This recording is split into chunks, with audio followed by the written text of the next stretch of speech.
ጠቅላይ ሚኒስትር ዶክተር አብይ አህመድ የመደመር መንግስት በሀገር የብልጽግና ጉዞ ላይ የከፍተኛ ትምህርት ተቋማት አይተኪ ሚና እንዳላቸው በጽኑ በማመን ለተግባራዊነቱ እየሰራ ይገኛል አሉ። የኢትዮጵያ የባህር በር ባለቤትነት ጥያቄ ቀጠናዊ ሰላምና ደህንነትን በማስጠበቅ የጋራ እድገትን የሚያረጋግጥ ምክንያታዊ ስትራቴጂካዊ ጉዳይ መሆኑን የታሪክ ተመራማሪዎችና አምባሳደሮች ገለጹ። ከውጭ ቬንዙዌላ በምርጫ ምክንያት ያሰረቻቸውን 87 እስረኞች ለቀቀች።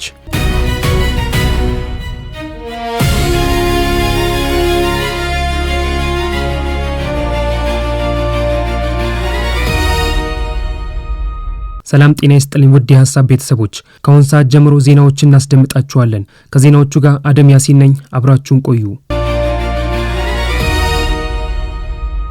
ጠቅላይ ሚኒስትር ዶክተር አብይ አህመድ የመደመር መንግስት በሀገር የብልጽግና ጉዞ ላይ የከፍተኛ ትምህርት ተቋማት አይተኪ ሚና እንዳላቸው በጽኑ በማመን ለተግባራዊነቱ እየሰራ ይገኛል አሉ።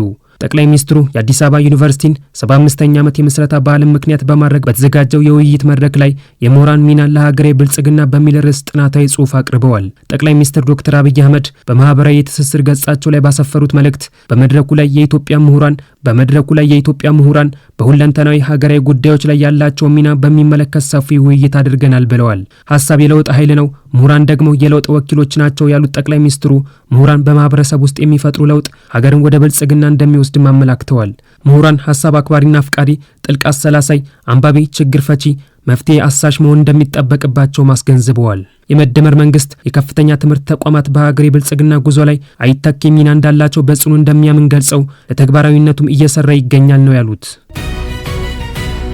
በኢትዮጵያ ለዘመናት ያለመግባባትና የንትርክ እንዲሁም የእርስ በርስ ግጭት ምንጭ የነበረው ኋላ ቀር የፖለቲካ ባህላችን የወለደው ችግር ነው ሲል የመንግስት ኮሚኒኬሽን አገልግሎት ገለጸ። ይህ ችግር በመሰረታዊነት ለመቅረፍና በሀገራዊ ጉዳዮችና በብሔራዊ አጀንዳዎች ዙሪያ የሚታዩ ልዩነቶችንና መካረሮችን ለማድረቅ ሀገራዊ ምክክር ወሳኝ ጉዳይ መሆኑን አገልግሎቱ አስታውቋል። አገልግሎቱ ምክክር ለጋራ አሸናፊነት፣ ምክክር ለዘላቂ ሰላምና ለጠንካራ ሀገረ መንግስት ግንባታ በሚል ርዕስ ባወጣው መግለጫ ስለ ምክክሩ አስፈላጊነት አመላክቷል። መንግስት አዎንታዊ የሰላም ባህል እንዲሰፍንና የሰለጠነ የፖለቲካ ባህል ተገንብቶ ኢትዮጵያውያን ችግሮቻቸውን በጠረጴዛ ዙሪያ በሐሳብ አውድ ብቻ መፍታት አለባቸው የሚል ጽኑ እምነት አለው። ለዚህም ተግባራዊነት በቁርጠኝነት እየተንቀሳቀሰ ይገኛል ብሏል። በኢትዮጵያ የተጀመረው ሁሉ አካታች የሆነው ሀገራዊ ምክክር ልዩነቶቻችንን በሰለጠነና በሰላማዊ መንገድ ለመፍታት ያገኘነው የማይተካ እድል ነው። ይህ እድል ለሁሉም አካላት የተከፈተ፣ በዚህ እድል ለመጠቀም ሁላችንም ኢትዮጵያውያን ዝግጁ ልንሆን ይገባል። ይህ እድል የኖረውን የወንድማማችነት እሴት ያዳከመውን የተበላሸ የፖለቲካ ባህላችንን ከማከም ባለፈ ዘላቂ ሰላማችንን ለማረጋገጥ ቁልፍ ጉዳይ ነው። የምክክር እድሉ በመሰረታዊ ጉዳዮቻችን ዙሪያ ሀገራዊ መግባባት ለመፍጠር እየዳበረ የሚሄድ የዲሞክራሲያዊ ስርዓት ለመገንባት ብሎም በመካከላችን የእርስ በርስ መተማመንን በመፍጠር የህዝባችንን መተባበርና አንድነት በማረጋገጥ የማይተካ ሚና ይኖረዋል። በኢትዮጵያ ታሪክ ጦርነትና አብዮት የተሟላ መፍትሄ የማያመጡ መሆናቸውን በተግባር የተረጋገጠ ጉዳይ ነው። በሁለቱም መንገድ የመጣ አሸናፊነት ጊዜያዊና መልሶ ቁርሾና ቂምን የሚያሳድር መንገድ መሆኑን ተመረንበታል ሲል አስታውቋል። ኢትዮጵያውያን ለዘመናት በውይይትና በምክክር ችግሮችን፣ አለመግባባቶችን የመፍታት ድንቅ ባህል የነበራቸው ህዝቦች ናቸው። ነገር ግን ይህ እሴት እየጎለበተ በመጣው ኋላ ቀር የፖለቲካ ባህል ምክንያት ከጊዜ ወደ ጊዜ በመደብዘዙ ከፋፋይ ነጠላ ትርክት መገለጫችን እስከ መሆን መድረሱን ጠቁመዋል። በዓለም ላይ በርካታ ሀገራት ከከረረ ልዩነትና ከግጭት ድባብ ለመውጣት ሀገራዊ ምክክር እንደ መፍትሄ ተጠቅመዋል።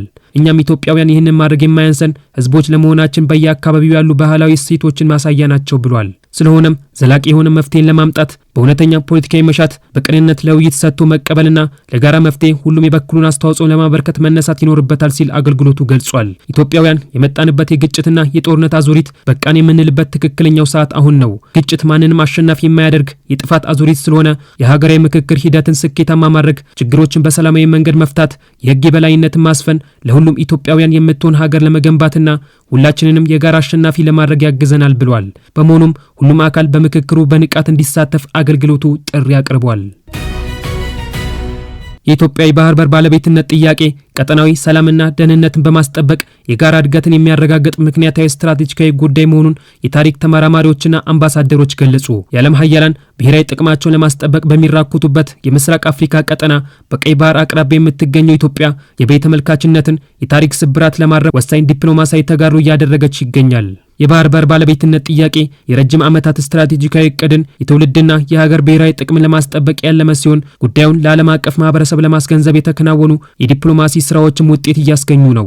የታሪክና የባህል ተመራማሪ ፕሮፌሰር አህመድ ዘካሪያ ለኢዜአ እንደገለጹት የኢትዮጵያ ታሪክና ክብር ከቀይ ባህርና ከአባይ ወንዝ ጋር በእጅጉ የተቆራኘ ነው ብለዋል።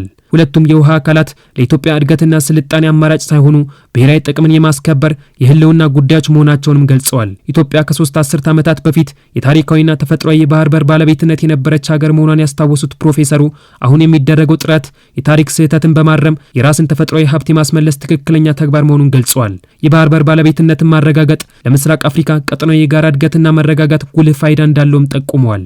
በየመን የቀድሞ የኢትዮጵያ አምባሳደርና የህዝብ ተወካዮች ምክር ቤት አባል ዶክተር ቶፊቅ አብዱላሂ በበኩላቸው ኢትዮጵያ ከራሷ የባህር በር እንድትርቅ የተደረገበት ሴራ የሚያስቆጭ አጋጣሚ መሆኑን ገልጸዋል። በአሁኑ ወቅት ለጥያቄ ምላሽ ለማስገኘት እየተከናወነ ያለው የዲፕሎማሲያዊ ተግባር ወሳኝ ምዕራፍ ላይ እንደሚገኝ ገልጸዋል። የምስራቅ አፍሪካ የባህር በር ጠረፍና ቀይ ባህር ለዓለም አቀፍ የንግድ እንቅስቃሴ ያላቸውን ከፍተኛ ፋይዳ ያነሱት አምባሳደሩ የኢትዮጵያ የባህር በር ባለቤትነት መረጋገጥ ለቀጠናዊ ሰላም መረጋጋት ጉልህ አስተዋጽኦ ይኖረዋል ብለዋል። ፕሮፌሰር አህመድ ዘካሪያ አሰብ የኢትዮጵያ ህጋዊ ታሪካዊና ተፈጥሯዊ የባህር በር ነው በማለት የተጀመረው ጥረት ተጠናክሮ መቀጠል እንዳለበት ገልጸዋል። አምባሳደር ዶክተር ቶፊቅ አብዱላሂ በበኩላቸው ይህንን የትውልድ ጥያቄና የብሔራዊ ጥቅም አንኳር ጉዳይ ከግብ ለማድረስ ሁሉም ዜጋ በጋራ ሊቆም እንደሚገባ አስገንዝበዋል። የኢትዮጵያ ሀገራዊ ምክክር ኮሚሽን ከኢትዮጵያ የሀገር ሽማግሌዎች መማክርት ጋር በዛሬው ዕለት ተወያይቷል። በውይይቱ ላይ ንግግር ያደረጉት ዋና ኮሚሽነር ፕሮፌሰር መስፍን አርአያ በሀገራችን ዘመን የተሻገሩ አለመግባባቶች መፍትሄ እንዲያገኙ የኢትዮጵያ ሀገራዊ ምክክር ኮሚሽን መቋቋሙን አስታውሰዋል። በአዋጅ ህጋዊ ሰውነት አግኝቶ የካቲት 14 2014 ዓ.ም የተቋቋመው ኮሚሽኑ አካታችና አሳታፊ በሆነ መልኩ ኢትዮጵያውያን በምክክሩ እንዲሳተፉ በማድረግ በርካታ ተግባራትን ማከናወኑን ዋና ኮሚሽነሩ ገልጸዋል። እንደ ዋና ኮሚሽነሩ ገለጻ ኮሚሽኑ በተለያዩ በሀገሪቱ በሚገኙ 1234 የተለያዩ ወረዳዎች ከሚኖሩ የህብረተሰብ ክፍሎች ከክልልና ከከተማ አስተዳደር ባለድርሻ አካላት ከፌዴራል ባለድርሻ አካላት እንዲሁም ከዲያስፖራው አጀንዳ እንዳሰባሰበ ተናግረዋል። ኮሚሽኑ በትግራይ ክልል የሀገራዊ ምክክር ሂደትን ለማስጀመር ከተለያዩ ባለድርሻ አካላት ጋር ንግግር እንዳደረገ ጠቁመው ሂደቱን ለማስጀመር የተለያዩ ዝግጅት ስራዎች እየተከናወኑ እንደሆነም ተናግረዋል። የትግራይ ክልል የምክክር ሂደት እንደተጠናቀቀ የሀገራዊ ምክክር ጉባኤ መጀመር የኮሚሽኑ ቁልፍ ተግባር መሆኑንም ዋና ኮሚሽነሩ አስገንዝበዋል።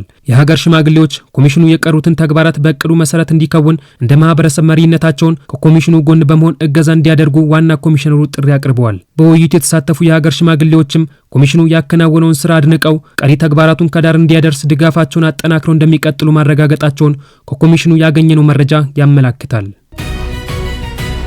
ለመጪው ገና በዓል የሚሆኑ ምርቶችን በተመጣጣኝ ዋጋ ለማቅረብ መዘጋጀቱን የአዲስ አበባ ከተማ አስተዳደር የእንስሳት ልማትና ልህቀት ማዕከል ገለጸ።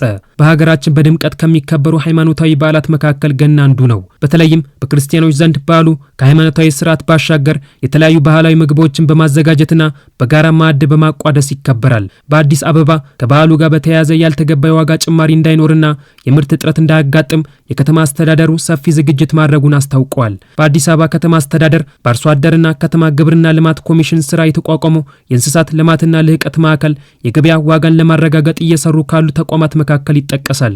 የማዕከሉ ዋና ስራ አስኪያጅ አሌክስ ደመቀ ለኢዜአ እንዳሉት ማዕከሉ አርሶ አደሮችን ለማቋቋም ለስራ ዕድል ፈጠራና የገበያ ዋጋን ለማረጋገጥ የተቋቋመ ነው ብለዋል። ማዕከሉ የሚያመርታቸውን እንቁላልና ወተት ከራሱ ሱቆች በተጨማሪ በከተማዋ ባሉ ዩኒዮኖች እንዲሁም ለሸማቾች እያቀረበ ይገኛል። በተለይም በበዓላት ወቅት በማዕከሉ ሱቆችና በመዲናዋ በሚዘጋጁ ባህርና ኤግዚቢሽኖች ምርቶችን እያቀረበ እንደሚገኝ ጠቁሟል። በዚህም ለገና በዓል ከ500 ሺህ በላይ እንቁላል፣ የወተትና የወተት ተዋጽኦ፣ የደለቡ በሬዎችን በተመጣጣኝ ዋጋ ማቅረቡን ተናግረዋል። በመሆኑም ህብረተሰቡ ምርቶችን በተመጣጣኝ ዋጋ መግዛት እንደሚችል ተናግረዋል። ማዕከሉ ከተቋቋመበት 2015 ዓ.ም መጨረሻ ጀምሮ በእንቁላል ጣይ ዶሮ እንስሳት ማድለቡንና የወተት ላም እርባታ ላይ እየሰራ ይገኛል።